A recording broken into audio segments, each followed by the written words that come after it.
Electric motor. Electric motor ये एक ऐसा उपकरण है जो विद्युत ऊर्जा को यांत्रिक ऊर्जा में रूपांतरित करता है। मतलब करंट लेने के बाद ये घुमाने की शक्ति रखता है किसी उपकरण को। जैसे कि हम लोगों ने देखा है विद्युत पंखा इलेक्ट्रिक मोटर से ही चलता है। विद्युत पंखा में जब हम करंट देते हैं तो पंखा घूमने लगता है, तो वहां पर हम लोग विद्युत ऊर्जा का रूपांतरण यांत्रिक ऊर्जा में हम लोग करते हैं। इसके अलावा मिक्सर जो मसाला पीसने के लिए होता है, वहां पर भी इलेक्ट्रिक मोटर का इस्तेमाल होता है।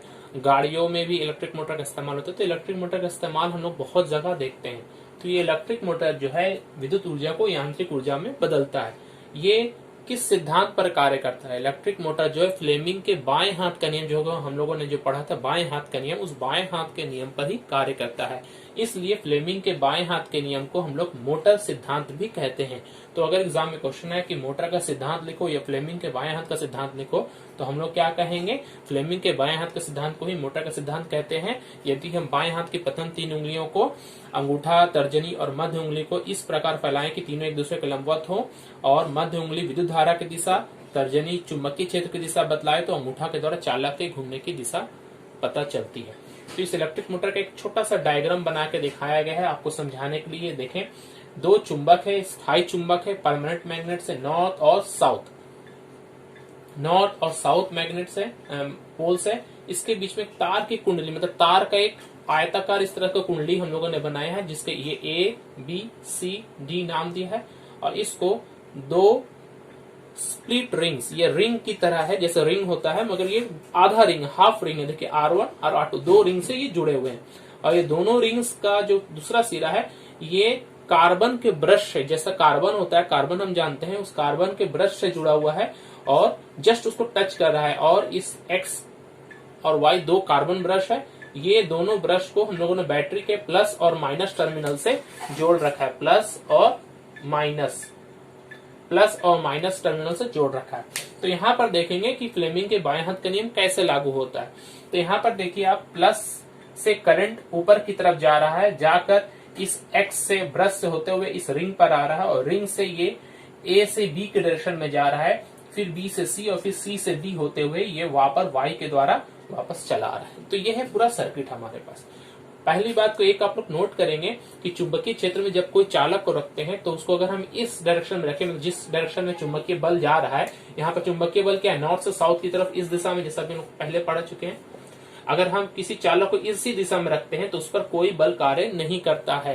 क्षैतिज दिशा में, मतलब अगर दोनों के बीच में 0 डिग्री का एंगल हो तो कोई भी बल उस पर कार्य नहीं करेगा। सबसे ज्यादा बल कार्य करता है जब वो एकदम लंबवत हो, मतलब इस दिशा में कोई चालक हो, ये करंट ऊपर या नीचे जा रहा हो। तो यहाँ पर BC पर कोई बल कार्य नहीं करेगा, कार्य करेगा सिर्फ AB और CD पर। तो पहले हम लोग AB पर देख लेते हैं कितना बल कार्य करेगा।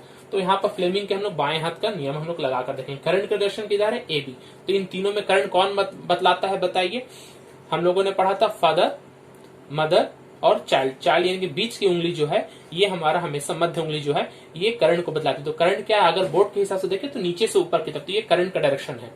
और नॉर्थ से साउथ ये कौन बतलाएगा? ये मैग्नेटिक फील्ड बताया। तो मैग्नेटिक फील्ड क्या है? ये है। तो अगर इसको हम लोग इस हिसाब से देखें, ये यहां से देख लीजिए आपको, ये करंट का डायरेक्शन है और ये हमारा चुंबकीय बल है, चुंबकीय क्षेत्र है। तो अंगूठा क्या है? अंदर की तरफ जा रहा है। तो ये मतलब AB जो है ये अंदर की तरफ देखिए कार्य कर रहा है। ये गौर से देखिए, इस अंगूठे को अंदर की तरफ ये बल लगेगा। मतलब ये AB जो है ये अगर ऐसे है तो ये नीचे की तरफ जाने लगेगी। तो ये बल क्या होगा? ये इस दिशा में नीचे की तरफ घूमने लगेगी।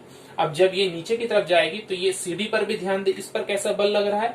तो ये करंट का डायरेक्शन हो गया, ये नॉर्थ साउथ हो गया। तो अंगूठा क्या है? बाहर की तरफ। तो ये बाहर की तरफ काम करेगा। मतलब ये अगर हम लोग देखेंगे, ये अगर CD है तो ये ऊपर की तरफ उठने लगेगा और AB जो है वो अंदर की तरफ जाने लगेगा। मतलब अगर हम यहाँ AB बोलते हैं और ये CD बोलते हैं तो ये ऐसे घूमने लगेगा, ये ऊपर आएगा और ये अंदर जाएगा।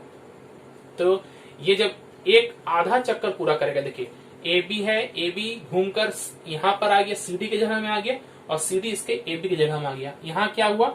ये R2 जो है इसके साथ में है, तो R2 घूमकर यहाँ आ गया और R1 घूमकर यहाँ आ गया। तो जब R2 घूमकर यहाँ आ गया तो करंट का डायरेक्शन तो वापस R2 से तो वही डायरेक्शन में चला जाएगा। मतलब ये एक बार आधा घूमने के बाद हाफ रोटेशन के बाद क्या होगा उसको भी हम लोग देख लें। हाफ रोटेशन के बाद ये जो सर्किट डायग्राम है ये कुछ इस टाइप का बनने वाला है। ये हमारा सी इधर हो गया ऊपर, और ये डी हो गया, और ए इधर हो गया, और ये बी हो गया। करंट का डायरेक्शन चूंकि यहां पर अब R2 हो गया है, ये इसके साथ में R2 जुड़ा हुआ है और इसके साथ में R1 जुड़ा हुआ है, R2 और R1। तो करंट का डायरेक्शन तो वापस अगर ब्रश से देखें तो यहाँ पर तो एक्स ही है हमेशा की तरह, तो ये प्लस से है और ये माइनस से जुड़ा हुआ है ये कार्बन ब्रश, ये एक्स और ये वाई। अब R2 में करंट का डायरेक्शन क्या हो गया, ऊपर की तरफ, जो पहले AB का अवस्था था वो CD का अवस्था हो गया। तो अब CD जो है ये एक बार पहले यहां पर ऐसा था, ये घूमकर ऐसा हो गया जो कि मैंने यहां दिखाया। ये AB है और ये CD है, AB में करंट नीचे की तरफ जा रहा है, अब ये ऐसा हो गया। अब वापस क्या होगा, ये फिर इस पर अंदर की तरफ बल लगेगा CD पर, तो ये घूम जाएगा। समझ में आया? तो ये एक पूरा चक्कर होने का मतलब ये फिर घूमेगा, फिर बार बार घूमते, जब तक करंट देते जाएंगे इस पर बल लगते रहेगा और ये गोल गोल इस तरह से घूमते रहेगा। तो ये गोल गोल घूमते रहेगा। यहाँ पर अगर हम एक एक्सेल लगा दें, जैसे पंखा लगा दें, तो पंखा भी फिर गोल गोल ऐसे से घूमने लगेगा, गोल गोल घूमने लगेगा। तो यहाँ इसका उपयोग हम लोग इलेक्ट्रिक मोटर, यही है इलेक्ट्रिक मोटर का उपयोग हम लोग अलग अलग तरह के उपकरणों में, जैसे कि कंप्यूटर में, वॉशिंग मशीन में, रेफ्रिजरेटर में, MP3 प्लेयर जो होता है जो गाना बजाने के लिए, उसके में भी हम लोग इसका इस्तेमाल करते हैं। अब यहाँ पर एक और चीज नोट कर ले कि ये जो R1 और R2 है इससे हम लोग क्या कहते हैं, सब कुछ खास नाम है। ये स्प्लिट रिंग्स जो हम लोग कह रहे हैं, स्प्लिट रिंग्स मतलब एक रिंग है गोलाकार, उसको बीच से हम लोगों ने काट दिया, तो इसलिए इसे स्प्लिट रिंग्स कहते हैं। इसका एक स्पेशल नाम दिया गया है, इसे हम लोग दिक परिवर्तक यानी कि डायरेक्शन चेंजर, करंट का जो डायरेक्शन है उसे ये चेंज करने के काम में आ रहा है, इसलिए इसे हम दिक परिवर्तक या कॉम्यूटेटर भी हम लोग कहते हैं। R1 R2 को हम लोगों ने कॉम्यूटेटर भी कहते हैं, कॉम्यूटेटर या दिक परिवर्तक।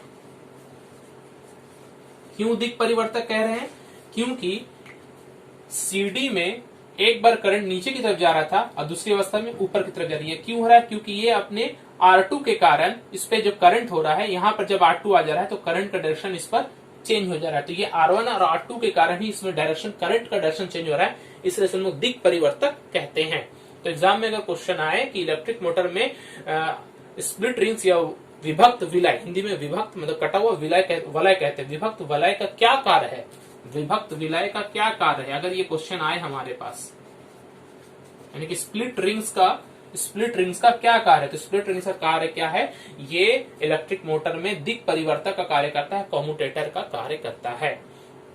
अब यहाँ पर एक चीज ध्यान देंगे कि ये तो एक सिंपल सा इसको समझाने के लिए हम लोगों ने बताया, मगर जो जनरली जो हम लोग इलेक्ट्रिक मोटर इस्तेमाल करते हैं, तो हम लोग जो ये नॉर्थ और साउथ चुंबक जो हम लोगों ने देखा, इस स्थायी चुंबक यहाँ पर रखकर देखा, इसको हम लोग इलेक्ट्रोमैग्नेट बनाकर देखते हैं, क्योंकि इलेक्ट्रोमैग्नेट ज्यादा पावरफुल होता है, तो इस पर ज्यादा क्रियाशील ये जो मैग्नेटिक फील्ड है ये ज्यादा कार्य करेगा, तो बल भी ज्यादा लगेगा। इसलिए पहला पॉइंट, इलेक्ट्रिक मोटर को व्यावसायिक रूप में करने के लिए हम लोग नॉर्थ से साउथ जो ये जो मैग्नेट रखा है स्थायी चुंबक, इससे हम लोग इलेक्ट्रोमैग्नेट का इस्तेमाल करते हैं। सेकंड क्या है, ये जो कॉइल है ABCD, इस कॉइल को हम लोग, ये एक कॉइल देखा आप लोगों ने, इस तरह के बहुत सारे संख्या में कॉइल को हम लोग एक लोहे के ऊपर में घुमाकर एक कॉइल बनाते हैं, मतलब एक लोहे का रॉड लेते हैं, नर्म लोहे का, उसके ऊपर में ये इस तरह से हम लोग बहुत सारा रिंग्स बना के या कॉइल्स बना के रखते हैं। यहाँ पे स्क्वायर बनाए हैं, जरूरी नहीं कि स्क्वायर हो, गोल भी हो सकता है। तो इस हिसाब से हम लोग जो बहुत सारा कॉइल को रखते हैं उसको हम लोग स्पेशल नाम से आर्मेचर कहते हैं।